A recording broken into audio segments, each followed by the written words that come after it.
Daily bread Bible facts ప్రేక్షకులకు నా హృదయపూర్వక వందనములు. ఈరోజు మన టాపిక్ ఏమిటంటే యాకోబు నిజంగా మోసగాడేనా అనే విషయం గురించి ఇప్పుడు పూర్తిగా తెలుసుకుందాం. అబ్రహాము మనవడైన ఇస్సాకు కుమారుడైన యాకోబు మోసగాడని మనమందరం అనుకుంటాం. దీనికి బైబిల్లో ఆధారాలు కూడా ఉన్నాయి. అయితే యాకోబు మోసగాడు అయినప్పుడు దేవుడు యాకోబు సంతానాన్ని ఎందుకు అభివృద్ధిపరిచినట్టు, మరియు యాకోబు సంతతిలోనే యేసుక్రీస్తు ఎందుకు పుట్టినట్టు, కావున అసలు యాకోబు మోసగాడా కాదా అనే విషయం గురించి ఇప్పుడు పూర్తిగా తెలుసుకుందాం. కావున ఈ వీడియోను చివరి వరకు వీక్షించి లైక్ చేసి సబ్స్క్రైబ్ చేసుకోగలరు. యాకోబు మోసగాడో కాదో అనేది మీకు ప్రారంభంలోనే ఇప్పుడే చెప్పేస్తాను.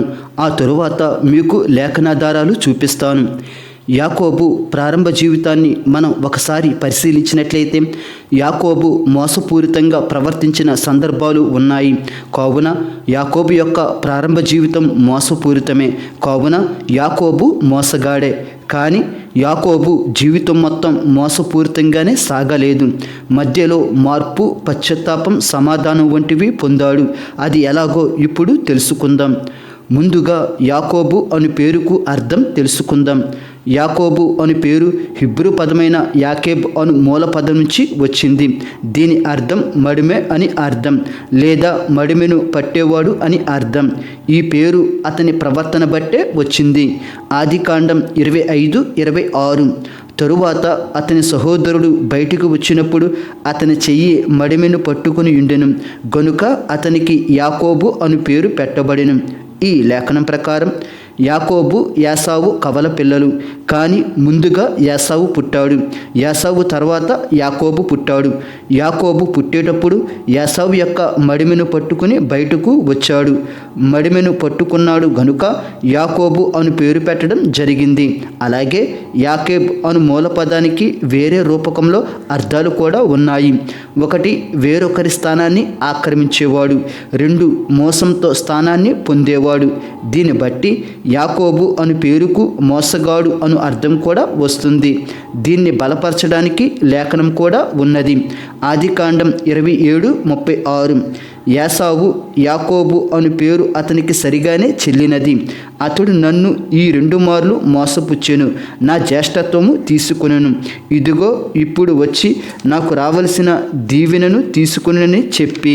ఈ లేఖనంలో స్వయంగా యాసావు మాట్లాడుతున్నాడు.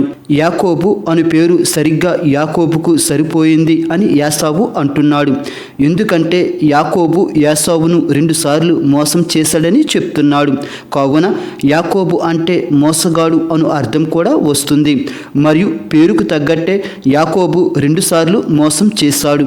ఆ 2 మోసాలు ఏమిటంటే, 1 జ్యేష్ఠత్వ విషయంలో మోసం, 2 తండ్రి దగ్గర దీవెనల విషయంలో మోసం. ఇప్పుడు మొదటి మోసం గురించి తెలుసుకుందాం. ఆదికాండము 25:33-34 వచనములు. యాకోబు నేడు నాతో ప్రమాణము చేయమనెను.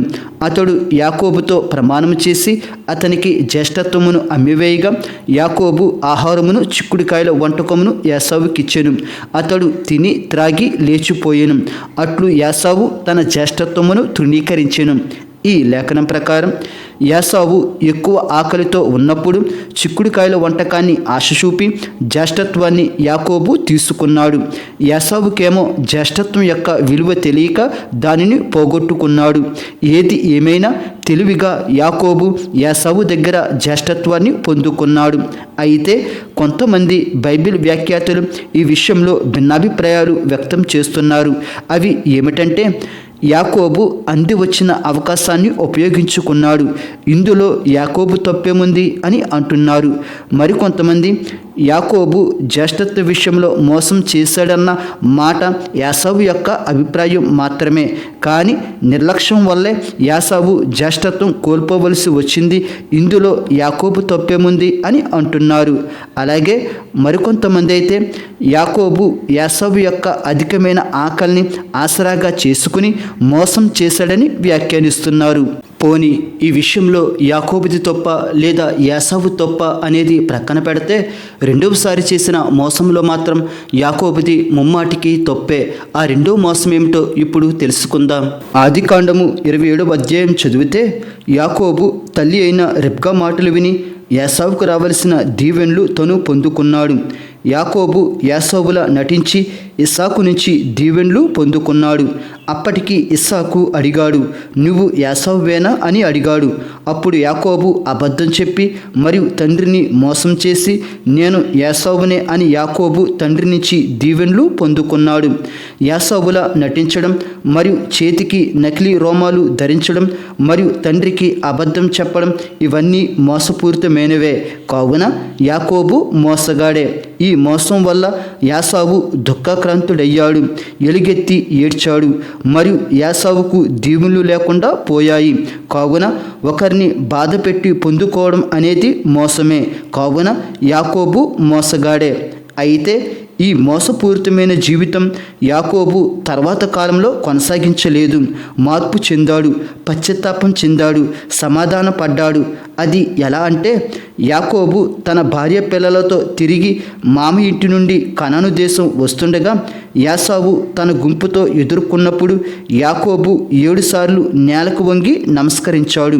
అప్పుడు యాసావు కౌగలించుకుని యాకోబును ముద్దు పెట్టుకున్నాడు మరియు యాకోబు యాసావుకు కానుకలు తీసుకోమని వినయంగా చెప్పాడు. మరియు యాకోబు నా ప్రభువైన యాసావు అని సంబోధించాడు. అలాగే యాసావు కూడా నీ సేవకుడినైన యాకోబు అని సంబోధించాడు. దీని ప్రకారం చూస్తే ఏ యాసావునైతే యాకోబు మోసగించాడో ఆ యాసావుతోనే యాకోబు సమాధాన పడ్డాడు, పశ్చాత్తాపం చెందాడు, ప్రేమగా మాట్లాడుకున్నారు. ప్రారంభ జీవితంలో ఉన్న మోసం తర్వాత యాకోబులో లేదు. దేవుని దృష్టిలో మంచి స్థానం సంపాదించుకున్నాడు. హోషేయ 12వ అధ్యాయము 3-4 వచనములు. తల్లి గర్భమందు యాకోబు తన సహోదరుని మడిమెను పట్టుకొనెను. మగసిరి కలవాడై అతడు దేవునితో పోరాడెను. అతడు దూతతో పోరాడి జయమొందెను.